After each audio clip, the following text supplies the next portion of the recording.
สุดท้ายบางคนดอกนี้ไงนี่ยมตาเล่นที่ไรจังบางคนดอกนี้จำตามด้านตัวสนาวิทย์ออกยมแต่ออกนี่ต่อ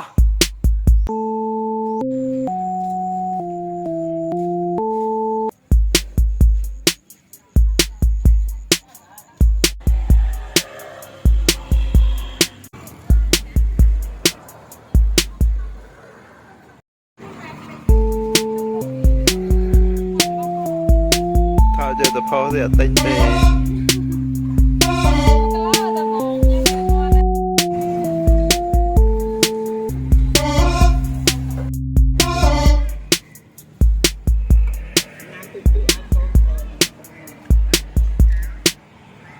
ពេលនេះបងត្រូវការស្នេហាពេលមូខំប្រើប្រេងក្រឡាចំរៀងនេះធ្វើមិនតន់ដល់ចង់ជួបអូនក៏មិនតន់ដល់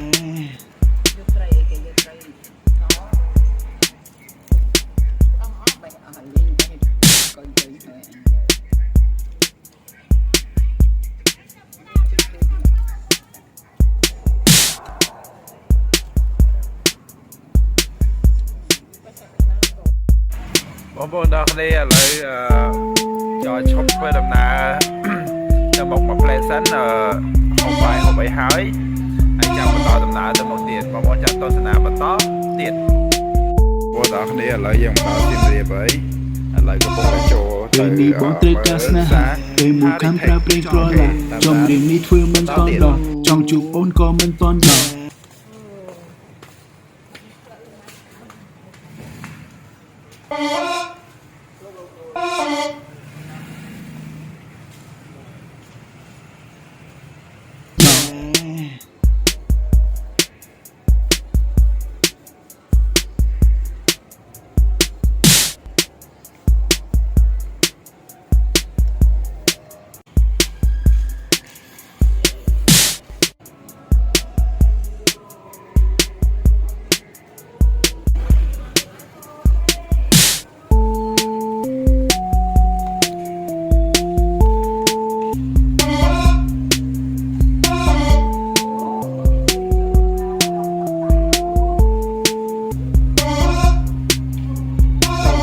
ពេលនេះបងត្រូវការស្នេហាពេលមូខំប្រើប្រេងក្រឡាចំរៀងនេះធ្វើមិនតន់ដល់ចង់ជួបអូនក៏មិនតន់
គុណបងប្អូនដល់គ្នាដែលបានតាមដានទស្សនាវីដេអូខ្ញុំតាំងពីដើមរហូតដល់ចប់សូមអរគុណច្រើនជម្រាបលាបាយបាយ